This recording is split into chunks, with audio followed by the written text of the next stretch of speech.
है और वो सब साफ हो गए, आत्मा प्योर हो गया। Pure soul is supreme soul, सिद्ध भगवान।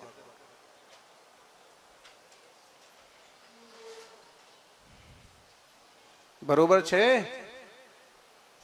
ये बात है। वो सिद्ध हो गए। इतने सारे जीव अशरीरी हैं, जीव घना। अब अशरीरी हैं लेकिन जीव घन है। वो चेतना कहीं भाग नहीं गई है, चेतना बिखर नहीं गई है।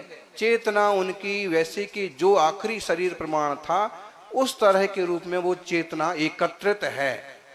जीव घन है, जीव अलग अलग इधर उधर नहीं बिखर गया, शुद्ध हो गया बस। और जो चीज शुद्ध हो गई उसको अशुद्ध होने का कोई कारण नहीं है। सोना शुद्ध हो गया, हो गया, अब उसमें कुछ करने की जरूरत नहीं है। ओ जुत्ता दर्शने अनाणे, ये चेतना है, कैसे पहचाने? तो दर्शन और ज्ञान से संयुक्तता जो है वो चेतनता है। आप जानते हो, सब लोग जानते हैं। बताओ इस गांव में ज्ञानी कौन कौन है? बोलो रमेश जी, इस गांव में तो नहीं है, आप ही बता दो।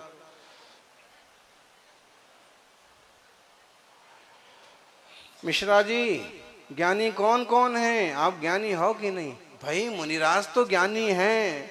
इन जीवों का तो सौभाग्य है कि इतना बोध जाग गया कि इस मोबाइल आधुनिक संसाधनों के काल में भी उन्होंने सतयुग की तपस्या को पकड़ रखा है। लेकिन आप भी ज्ञानी हैं, आपको भी समझ तो है ही, पता तो पड़ ही रहा है। प्रत्येक जीव ज्ञानी है और प्रत्येक जीव के पास दर्शन है, देखता भी है और जानता भी है। ये जो देखने और जानने वाला है ना, यही मैं आत्मा हूं, यह मैं हूं। रियली मैं क्या हूं? हम बहुत सारी चीजों में ऐसे उलझ जाते हैं। मुझे अच्छा कपड़ा नहीं मिला, बड़े भाई को स्कूटी मिल गई, मुझे साइकिल भी नहीं मिली। देवरानी के लिए तो सोने के कंगन आ गए, मुझे एक जरा सी चैन भी लाके नहीं दी। बंटवारे में दूसरा भाई तो बेईमान निकला, उसने तो 80% दबा लिया मेरे को। ऐसे ही चलता ना संसार में। लेकिन ये आप है नहीं, ये लोक व्यवहार है। इस ढंग से सेटल हो, कर लो। बाप तो जानने देखने वाली चेतन तत्व है, इसमें बिगाड़ ना हो इसकी सावधानी बरतो, क्लेश पैदा ना हो वो सावधानी बरतो, मेरी शांति भंग ना हो। ध्यान रखना। सोने का ये गिर जाए, क्या बोलते इसको, कान में जो पहनते हैं, क्या बोलते हैं? हाँ, भावना, मेरी भावना, तेरी भावना, 16 करण भावना। उसके आगे वैराग्य भावना, उसकी बात तो कोई करता ही नहीं है। इसको क्या बोलते हैं? ये गिर जाए तो ज्यादा फर्क नहीं पड़ता है, लेकिन अगर परिणाम गिर जाएं, भाव गिर जाएं तो बहुत फर्क पड़ता है। परिणाम संभालना जरूरी है। सौभाग्यशालियों, अशरीरा जीव घना, ओजुत्ता दंस नहीं अणाणेया, सायार मणा यारा। साकार उपयोग वाले हैं और अनाकार उपयोग वाले हैं।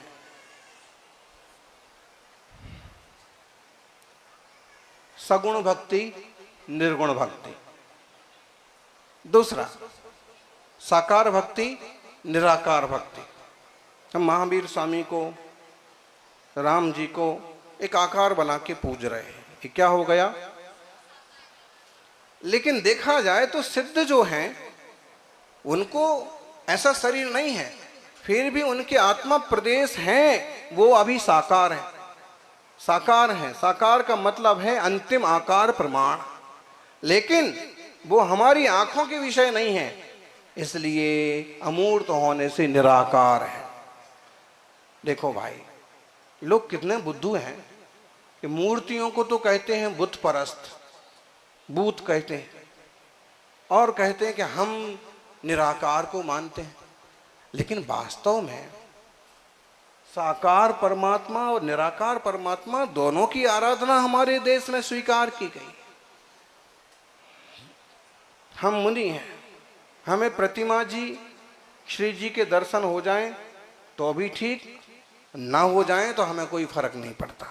क्यों? हम यूं आंख बंद करेंगे और हमें पूरा उनका सब चरित्र और आकार प्रकार ध्यान में आ जाएगा, हम भक्ति कर लेंगे। साकार भक्ति भी, निराकार।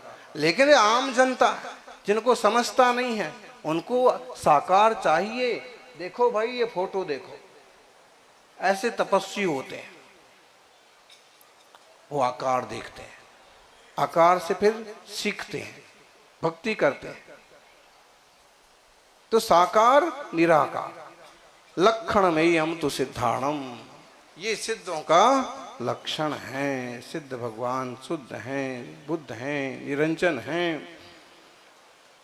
ज्ञान युक्तो भवेत् जीवः स्वर्गस्त्री मुक्ति वल्लभः ज्ञानहीनो भ्रमेन् नित्यम संसारे दुख सागरे। जो ज्ञानवान जीव है ना, वो मुक्ति के वल्लभ हो जाते हैं, मोक्ष तक चले जाते हैं, परमात्मा तत्व को उपलब्ध हो जाते हैं। लेकिन जो ज्ञानहीन है, ज्ञानहीन कौन है? अभी तो महाराज जी आप कह रहे थे सबको ज्ञानी ज्ञानी, और अब कह रहे ज्ञान वाले अलग हैं और ज्ञानहीन जो हैं वो। अब यहां दूसरा अर्थ समझना, ज्ञान तो पौधे में भी है। जिस तरफ से प्रकाश संश्लेषण, सूर्य की किरणें ज्यादा मिलती हैं, पौधे उस तरफ ज्यादा बढ़ते हैं। और देखना, गिलकी तोरई के बीज अगर घर के आंगन में, घर के द्वार पर भी डाल दो तो वो उनको जो मिल जाएगी ना, वो क्या बोलते, कोई लकड़ी हो, कोई चौखट हो, कोई कील हो, कोई खंबा हो, तो धीरे धीरे जाके उसको पकड़ लेगी और उसमें से भी बारीक बारीक और धागे निकलेंगे और जहां पकड़ने जैसी जगह होगी वहां वो लपेट लेगी और फिर ऊपर तक। ध्यान दिया? ये कैसे संभव? जिसमें चेतना है।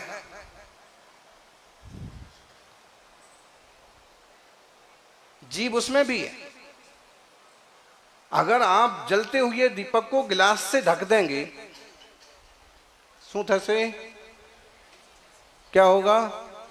क्या होणार? बुझ जाएगा। क्यों बुझ जाएगा? क्यों बुझ गया दीपक? जीव, उसको भी ऑक्सीजन चाहिए। माँ भोजन बनाते बनाते जब काम जैसे पूरा हो गया, फिर भी आग है चूल्हे में, गैस की बात नहीं कर रहे, चूल्हे में आग है। अब आग की जरूरत नहीं है, बुझाना है। क्या तरीका है? इकट्ठा करो उसको और तबेले तसले वगैरह से ढक दो।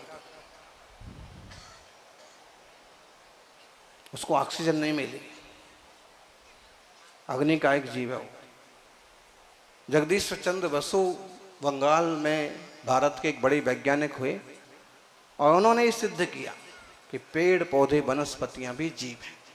लेकिन हम भारतवासी शाकाहारी, मतलब हम लोग साग का उपयोग तो कर लेते हैं क्योंकि वो एक कोशी की ये जीव है, उसमें संवेदनाएं तो हैं लेकिन इतनी ज्यादा नहीं है कि उसको भयंकर तकलीफ मालूम पड़े। समझना? क्योंकि जब हम शाकाहार की बात करते हैं तो कुछ लोग ऐसे भी हैं, वो कहते हैं कि भाई आप साग भाजी लौकी खाते हो, हम गाय बकरी मुर्गी खाते हैं। ऐसे लोग भी हैं। अब इनको समझाना बड़ा मुश्किल पड़ता है। ये चीज समझने की है कि ये एक कोशी की ये जीव है। और एक बात, जब इसका पूरा विकास हो गया, जब लौकी टमाटर साग भाजी जब परिपूर्ण हो गए तो उनसे चेतना खत्म हो गई, पूरा बढ़ चुका वो। एक आदमी 80-90 के बाल स्वाहा होने ही वाला है। साग भाजी गेहूं जब वह पक चुका है, आपो आप उसका रंग चेंज होता, हरे की बजाय पीला होने लगता है। इसमें चेतना नहीं है। इस जीव के दाने में पौधा बनने की सामर्थ्य तो है, लेकिन कब? जब इसको मट्टी पानी खाद मिले तब। अभी इसमें कोई चेतना नहीं है। इसलिए हमारे देश में जो खान पान की परंपरा रही है बहुत सूक्ष्मता से सोच करके बनाई गई है। सबसे ज्यादा समझदार, सबसे ज्यादा विवेकी, सबसे ज्यादा वैज्ञानिक लोग इस भारत में पैदा हुए। किसी को सताए बिना अच्छे से अच्छा जीवन कैसे जिया जा सकता, जो भी है, बात थोड़ी लंबी हो गई। तो ये कोई भी जीव विकास करते करते इंसान की पर्याय में आकर के और सही रास्ते चलें, रत्नत्रय प्राप्त करें, सम्यक दर्शन ज्ञान चरित्र को उपलब्ध हो जाएं, तो यही आत्मा परमात्मा बनते हैं। तो जिन्हें सही सही मार्ग समझ में आ गया वो ज्ञानी, जिनको सही रास्ता समझ में नहीं आया वो अज्ञानी। अब जैसे हम भारत वाले ज्ञानी, पाकिस्तान वाले अज्ञानी। बार बार मार खा के भी समझ में नहीं आता कि यार काहे को जबरदस्ती के शेर के नाक में काड़ी करना। मतलब सही सही समझो, सही रास्ते चलो, सबका मंगल हो, सबका उत्तम हो, यही भावना। जय बोलिए अहिंसामयी सनातन विश्व धर्म की।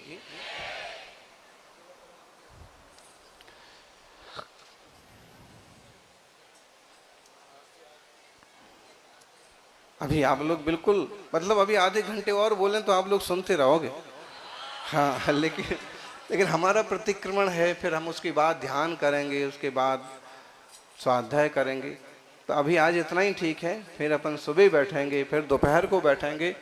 आप लोग सुबह जो है 8:30 से 9:45 के बीच का टाइम बचा के रखो, और शाम को 4:15 से 5:15 के बीच के टाइम बचा के रखो, ताकि इसमें आप प्रवचन में आराम से पहुंच जाओ। बाकी आगे पीछे अपने काम निपटा लो। ओम। बोलिए परम पूज्य गुरुदेव सुनील सागर जी महाराज की।